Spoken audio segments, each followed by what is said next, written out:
আজকের আলোচনা শুরু করা যাক। আমাদের কাছে একটা অনুরোধ এসেছে কুরআনের একটা নির্দিষ্ট আয়াত নিয়ে কথা বলার জন্য। সূরা আল বাকারার ২৫ নম্বর আয়াত।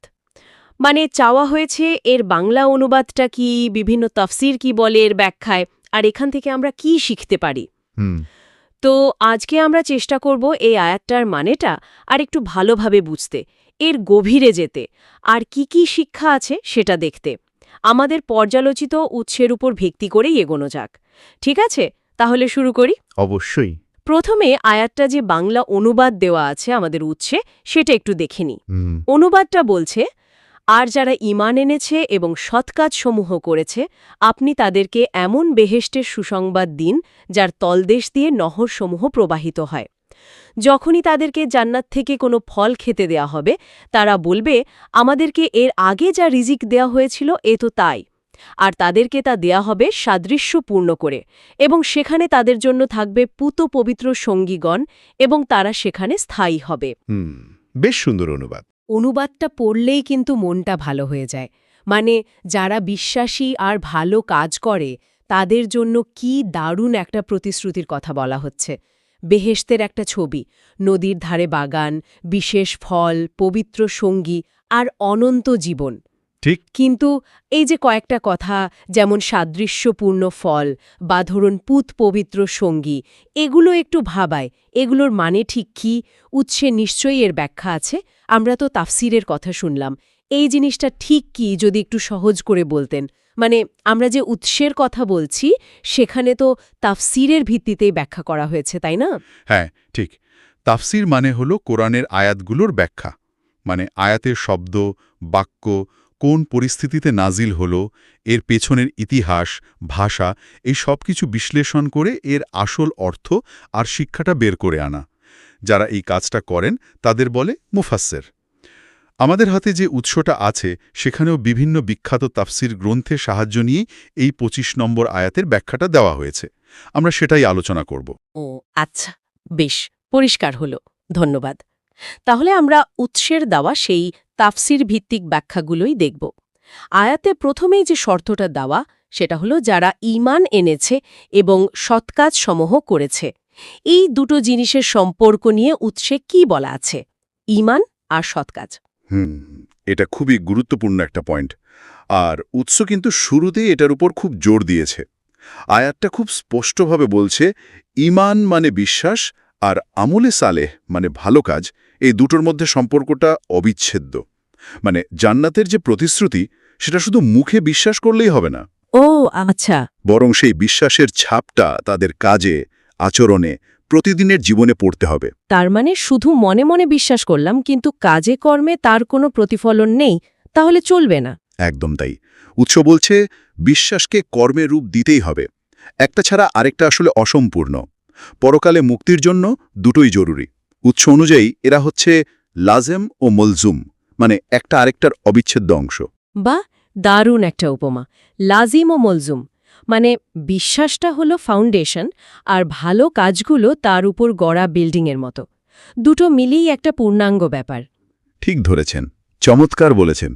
আচ্ছা, এই যে সৎ কাজ বা আমালে সালেহ বলা হচ্ছে, এর মানে ঠিক কোন ধরনের কাজ? উৎস কি নির্দিষ্ট করে কিছু বলেছে, নাকি এটা একটা ব্যাপক ধারণা? উৎস আসলে নির্দিষ্ট কাজের তালিকা দেয়নি, বরং আমালে সালেহ বা সৎকর্মের যে ব্যাপক অর্থ সেদিকেই ইঙ্গিত করেছে। এর মধ্যে যেমন আল্লাহর হক আছে, ধরুন ইবাদত, নামাজ, রোজা, তেমনি বান্দার হকও আছে। মানে মানুষের সাথে ভালো ব্যবহার, সততা, সুবিচার করা, দান করা, কারো ক্ষতি না করা, সমাজের জন্য ভালো কিছু করা, এই সব কিছুই এর মধ্যে পড়ে। আচ্ছা। মূল কথাটা হলো ঈমানের দাবি অনুযায়ী জীবনটাকে চালানো, যেটা ব্যক্তির নিজের জীবনেও ভালো প্রভাব ফেলবে, আবার সমাজেও। উৎস জোর দিচ্ছে যে ঈমান যেন শুধু মনের ব্যাপার না হয়, কাজের মাধ্যমে যেন এর প্রকাশ ঘটে। বেশ গভীর কথা। এবার একটু জান্নাতের বর্ণনার দিকে যাই, বিশেষ করে ফলের ব্যাপারটা। আয়াতে বলছে যখনই তাদেরকে জান্নাত থেকে কোনো ফল খেতে দেওয়া হবে তারা বলবে, আমাদেরকে এর আগে যা রিজিক দেওয়া হয়েছিল এ তো তাই।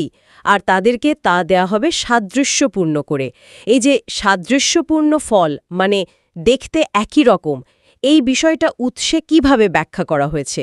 এটা কি শুধু দেখতে এক নাকি অন্য কিছু? এই সাদৃশ্যপূর্ণ ফল নিয়ে উৎসে কিন্তু কয়েকটা ব্যাখ্যা আছে, আর বেশ ইন্টারেস্টিং। একটা প্রধান ব্যাখ্যা হলো জান্নাতের ফলগুলো হয়তো দেখতে দুনিয়ার ফলের মতোই হবে। ধরুন আপেল, আঙ্গুর, ডালিম, খেজুর এসবের মতো। ও আচ্ছা। তো যখন জান্নাতের মানুষজন এগুলো দেখবে, তারা হয়তো বলবে, আরে এ তো আমরা আগেও খেয়েছি বা দেখেছি। এই চেনা ভাবটা তাদের ভালো লাগবে, একটা স্বস্তি দেবে। পরিচিত জিনিস দেখলে যেমনটা হয় আর কি। ঠিক, কিন্তু আসল মজাটা হবে স্বাদে। দেখতে চেনা হলেও স্বাদটা হবে একদম অন্যরকম, কল্পনারও অতীত। প্রতিবার খাওয়ার সময় মনে হবে, কি অপূর্ব, দুনিয়ার কোনো কিছুর সাথে তুলনাই চলবে না। বাহ, মানে চেনা প্যাকেটে একেবারে নতুন সারপ্রাইজ। অনেকটা সেরকমই। উৎসে কি অন্য কোনো ব্যাখ্যাও আছে এটার? হ্যাঁ, আরেকটা ব্যাখ্যা উৎস উল্লেখ করেছে, সেটাও খুব ভাবনার বিষয়। বলা হয়েছে এমনও হতে পারে যে জান্নাতে একই দেখতে ফল বারবার দেওয়া হবে। যেমন একটা আঙ্গুরের থোকা খেলেন, একটু পর আবার ঠিক ওই রকমই দেখতে আরেকটা থোকা দেওয়া হলো। তখন হয়তো তারা বলবে, এ তো সেই আগেরটাই মনে হচ্ছে। কিন্তু মুখে দেওয়ার সাথে সাথে বুঝবে, আরে এবারের স্বাদটা তো আগের বারের চেয়ে অন্যরকম, আরও মিষ্টি, আরও মজার। ওহ, দারুণ তো। এই ব্যাখ্যাটা আসলে ইঙ্গিত করে যে আল্লাহর নেয়ামতের কোনো শেষ নেই, তার সৃষ্টির কত বৈচিত্র্য। আর জান্নাতে কখনো একঘেয়েমি আসবে না। একই দেখতে হলেও প্রতিবার স্বাদ হবে নতুন। এটা আল্লাহর অসীম ক্ষমতারই একটা প্রকাশ। তার মানে সাদৃশ্যটা শুধু বাইরের চেহারায়, অভিজ্ঞতায় নয়, এটা তো অসাধারণ একটা ছবি তৈরি করে মনে। মানে আল্লাহ হয়তো পরিচিত জিনিসের মাধ্যমে নতুন জায়গার জড়তাটা কাটাচ্ছেন, আবার স্বাদের ভিন্নতার মাধ্যমে তার অফুরন্ত নেয়ামত আর বিশালতার কথা মনে করিয়ে দিচ্ছেন। উৎসের বিশ্লেষণে কি এই দিকটা নিয়ে কিছু বলা আছে, মানে এই মনস্তাত্ত্বিক ব্যাপারটা? উৎস কিছুটা ইঙ্গিত দেয় সেদিকে, যে এই সাদৃশ্যটা জান্নাতবাসীদের জন্য একটা মানসিক আরামও বটে। একেবারে অচেনা একটা জগতে গিয়ে কিছু চেনা জিনিস দেখলে ভালো লাগে, তাই না? আবার সেই চেনা জিনিসের মধ্যে যখন অসীম নতুনত্ব পাওয়া যায়, তখন আনন্দটা আরও বেড়ে যায়। ঠিক ঠিক। এটা দুনিয়ার অভিজ্ঞতার সীমাবদ্ধতা ছাড়িয়ে যায়, যেখানে চেনা আর অচেনা দুটোই একসাথে থাকে।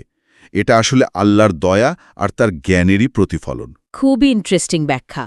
আচ্ছা, এবার আয়াতের আরেকটা গুরুত্বপূর্ণ অংশে আসি। পুত পবিত্র সঙ্গীগণ বা আজওয়াজম মুততাশারা, এই শব্দটা নিয়েও তো অনেক প্রশ্ন জাগে মনে। উৎস কি বলছে তাৎপর্য নিয়ে? আজওয়াজুন মুতাহাহরা মানে পুত পবিত্র সঙ্গীগণ। এই অংশটার ব্যাখ্যায় উৎস কয়েকটা জরুরি বিষয়ের উপর জোর দিয়েছে। প্রথমত, মুতাহারা শব্দটার অর্থ হল যা কিছু অপবিত্র, যা কিছু ত্রুটিপূর্ণ, যা কিছু নোংরা, তা থেকে সম্পূর্ণ মুক্ত। তাফসিরের আলোকে উৎস ব্যাখ্যা করছে যে জান্নাতে ঈমানদারদের যে সঙ্গীরা থাকবেন, সেটা পুরুষদের জন্য নারী সঙ্গী হোক বা নারীদের জন্য পুরুষ সঙ্গী, তারা সব ধরনের অপবিত্রতা থেকে মুক্ত হবেন। এই অপবিত্রতা বলতে ঠিক কি বোঝানো হচ্ছে? শুধু কি শরীর পরিষ্কার থাকা? না না, উৎস খুব পরিষ্কার করে বলছে, এই পবিত্রতা শুধু শারীরিক নয়, এটা আসলে অনেক ব্যাপক। এর মধ্যে আছে এক, শারীরিক পবিত্রতা, মানে কোনো রকম ময়লা, রোগব্যাধি, বুড়িয়ে যাওয়া বা অন্য কোনো শারীরিক খুঁত, এসব কিছুই থাকবে না। আচ্ছা। 2, মানসিক পবিত্রতা। এটা খুব গুরুত্বপূর্ণ। মানে তাদের মনে কোনো হিংসা, বিদ্বেষ, ঘৃণা, রাগ, বিরক্তি, অহংকার, এই জাতীয় কোনো নেতিবাচক আবেগ বা মানসিক সমস্যা থাকবে না। মনটা হবে একদম পরিষ্কার। বাহ। 3, চারিত্রিক পবিত্রতা। মানে তারা মিথ্যা, ঠকানো, বিশ্বাসঘাতকতা, খারাপ ব্যবহার এই সব কিছুর ঊর্ধ্বে থাকবেন। তাদের ব্যবহার হবে খুব সুন্দর, ভালোবাসায় পূর্ণ, মর্যাদাপূর্ণ। আর 4, আধ্যাত্মিক পবিত্রতা। তারা হবেন ঈমানদার, আল্লাহর অনুগত, নিষ্পাপ। কাজেই পুত পবিত্র সঙ্গী বলতে এমন নিখুঁত, নিষ্কলুষ, চিরসুন্দর, চিরতরুণ সঙ্গীদের বোঝানো হয়েছে, যাদের সাথে সম্পর্কটা হবে চিরস্থায়ী ভালোবাসা, শান্তি আর শ্রদ্ধার। তারা একে অপরের চোখের শীতলতা হবেন, আনন্দের কারণ হবেন। বুঝতে পারছি। এই পবিত্রতাটা আসলে জান্নাতের যে সার্বিক পরিবেশ, মানে সম্পূর্ণ শান্তিময়, কোনো ত্রুটি নেই, তারই একটা অংশ। তার মানে এই সঙ্গীরা হবেন এমন, যা আমরা হয়তো দুনিয়ার জীবনে কল্পনাও করতে পারি না, যেখানে সম্পর্কের মধ্যে এত সমস্যা, এত অপূর্ণতা থাকে। ঠিক তাই। দুনিয়ার জীবনের সম্পর্কের যে অপূর্ণতা, কষ্ট, ভুল বোঝাবুঝি সেগুলো থেকে তারা পুরোপুরি মুক্ত থাকবেন। এটা তো মানুষের মনের ভেতরের একটা গভীর চাওয়া, একটা নিখুঁত চিরস্থায়ী সম্পর্ক। উৎসে কি এই সঙ্গীদের চিরস্থায়ী হওয়ার ব্যাপারটা নিয়েও কিছু বলা হয়েছে? হ্যাঁ, অবশ্যই। আয়াতের একদম শেষে যে বলা হয়েছে, এবং তারা সেখানে স্থায়ী হবে। ওয়াহুম ফিহা খালিদুন। এই কথাটা শুধু জান্নাতের পরিবেশ বা নেয়ামতের ক্ষেত্রেই নয়, এই পবিত্র সঙ্গীদের সম্পর্কের ক্ষেত্রেও প্রযোজ্য।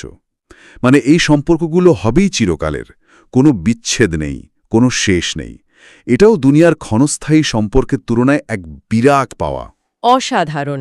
তাহলে এত সব আলোচনার পর এই আয়াত থেকে আমরা মূল কি কি শিক্ষা নিতে পারি? উৎস নিশ্চয়ই কয়েকটা পয়েন্ট আউট করেছে। হ্যাঁ, করেছে। উৎস এই আয়াত থেকে কয়েকটা খুব মৌলিক আর জরুরি শিক্ষা বা সারমর্ম তুলে ধরেছে। আমি যদি একটু গুছিয়ে বলি, প্রথমত, এবং এটা হয়তো সবচেয়ে গুরুত্বপূর্ণ শিক্ষা, সেটা হলো ঈমান আর সৎ কাজের অবিচ্ছেদ্য সম্পর্ক। আমরা এটা আগেও বলেছি। এটা বারবার আসছে। হ্যাঁ, কারণ এটা খুবই কেন্দ্রীয়। মানে একটা ছাড়া আরেকটা যথেষ্ট নয়। জান্নাত পেতে হলে বিশ্বাস তো লাগবেই, সাথে সেই অনুযায়ী ভালো কাজও করতে হবে। এদের আলাদা করা যাবে না। ঠিক। দ্বিতীয় শিক্ষাটা কি? দ্বিতীয় শিক্ষা হল পরকালের পুরস্কারের খুব স্পষ্ট আর আকর্ষণীয় একটা ছবি দেওয়া হয়েছে এখানে। আয়াতে জান্নাতের যে বর্ণনা, নদী, ফল, সঙ্গী, চিরস্থায়ী জীবন, এগুলো বিশ্বাসীদের জন্য দুনিয়ার জীবনে সৎপথে চলতে, ভালো কাজ করতে বিরাট একটা অনুপ্রেরণা যোগায়। মানে মোটিভেশন। একদম। উৎসকে একটা শক্তিশালী মোটিভেশনাল টুল হিসেবেই দেখছে। যখন মানুষ জানে যে তার ভালো কাজের জন্য এত সুন্দর পুরস্কার অপেক্ষা করছে, তখন দুনিয়ার জীবনের কষ্ট বা পরীক্ষাগুলো সহ্য করে ভালো কাজ চালিয়ে যাওয়াটা তার জন্য সহজ হয়ে যায়। ঠিক। এটা শুধু ভবিষ্যতের কথা নয়, বর্তমানকে সুন্দর করার জন্য জরুরি। আচ্ছা, তৃতীয় শিক্ষা। তৃতীয়ত, জান্নাতের নেয়ামত হবে চিরস্থায়ী আর অতুলনীয়। এই যে খালিদুন শব্দটা, এটা চিরস্থায়িত্বের উপর খুব জোর দেয়। দেখুন, দুনিয়ার আনন্দ, ভোগবিলাস সবই তো অল্প সময়ের জন্য, তাই না? সীমিত, আর তাতে পূর্ণতাও নেই। ঠিক। কিন্তু জান্নাতের সুখ, শান্তি, নেয়ামত এগুলো হবে অনন্তকালের জন্য, যা আমরা আসলে কল্পনাও করতে পারি না। উৎস এই তুলনাটা সামনে আনে, যাতে মানুষ দুনিয়ার অল্পদিনের মোহে পড়ে পরকালের অনন্ত জীবনকে ভুলে না যায়। এই ব্যাপারটা সত্যি ভাবায়। দুনিয়ার সবকিছুই তো একসময় শেষ হয় বা আকর্ষণ হারায়, কিন্তু জান্নাতের ব্যাপারটা অন্যরকম। চতুর্থ শিক্ষাটা কি? চতুর্থ শিক্ষা হল আল্লাহর প্রতি প্রতিশ্রুতির ওপর বিশ্বাস, তার কথার সত্যতা আর নির্ভরযোগ্যতা। এই আয়াতে আল্লাহ ঈমানদার আর সৎকর্মশীলদের যে দারুণ খবরটা দিচ্ছেন, এটা তো শুধু মুখের কথা নয়, এটা আল্লাহর ওয়াদা, যা তিনি অবশ্যই পূরণ করবেন। আল্লাহ তার কথা সবসময় রাখেন।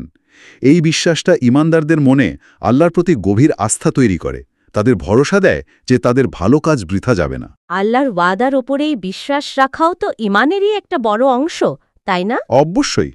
আর পঞ্চম শিক্ষাটা হলো, যা নিয়ে আমরা একটু আগেই কথা বললাম, পবিত্র ও সুখী জীবনসঙ্গী। জান্নাতের এত নিয়ামতের মধ্যে বিশেষভাবে এই সঙ্গীতের কথা উল্লেখ করাটা বুঝিয়ে দেয় যে মানুষের মানসিক শান্তির জন্য, সুখের জন্য একটা সুন্দর আর পবিত্র সম্পর্ক কতটা জরুরি। ঠিক। আল্লাহ পরকালেও মানুষের এই মৌলিক চাহিদার খেয়াল রাখবেন, আর এমন সঙ্গী দেবেন যারা হবেন নিখুঁত, প্রেমময় আর চির আনন্দের উৎস।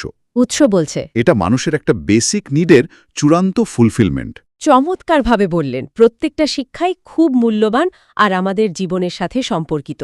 তাহলে আজকের এই আলোচনায় আমরা সূরা বাকারার ২৫ নম্বর আয়াতটার বার্তা, এর গভীরতা আর উৎসের আলোকে এর বিভিন্ন ব্যাখ্যা বোঝার চেষ্টা করলাম। ঈমান, ভালো কাজ, পরকালের আশা, আল্লাহর অসীম দয়া, তার প্রতিশ্রুতির নিশ্চয়তা, সবকিছু মিলিয়ে এই আয়াতে সত্যিই এক অসাধারণ আশার বাণী আছে। এটা শুধু পুরস্কারের একটা লিস্ট না, বরং একটা ভালো সৎ জীবন গড়ার পথ নির্দেশও বটে। একদম ঠিক।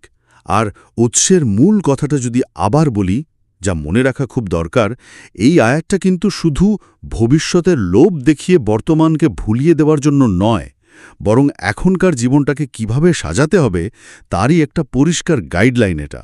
ঠিক। ঈমানকে মনে রেখে আর ভালো কাজের মাধ্যমে তার প্রমাণ দিয়েই সেই বিরাট পুরস্কার পাওয়া সম্ভব।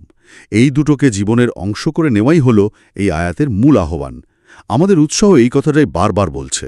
সবশেষে আমাদের শ্রোতাদের জন্য একটা প্রশ্ন বা চিন্তার খোরাক রেখে যায়, যেটা এই আলোচনা থেকেই উঠে এলো। আয়াতে যে সাদৃশ্যপূর্ণ ফলের কথা বলা হলো, মানে দেখতে এক কিন্তু স্বাদে প্রতিবার নতুন, এটা কি শুধু আক্ষরিক অর্থেই সত্যি, ভাবনার বিষয়। নাকি এর গভীরে আরও কিছু লুকিয়ে আছে? যেমন আল্লাহর সৃষ্টির বিশাল রহস্য, যেখানে একই রকম দেখতে জিনিসের ভেতরেও থাকতে পারে অসীম বৈচিত্র্য। অথবা পরকালের অভিজ্ঞতাটাই হয়তো এমন হবে যেখানে পরিচিত জিনিসের স্বস্তির সাথে থাকবে অনন্ত নতুনত্বের বিস্ময়। এই সাদৃশ্য আর বৈচিত্র্য, পরিচিতি আর নতুনত্ব, এই মেলবন্ধন নিয়ে হয়তো আমরা আরও একটু গভীরভাবে ভাবতে পারি। কি বলেন? অবশ্যই, এটা নিয়ে ভাবনার অনেক অবকাশ আছে। আল্লাহর জ্ঞানের গভীরতা তো অসীম।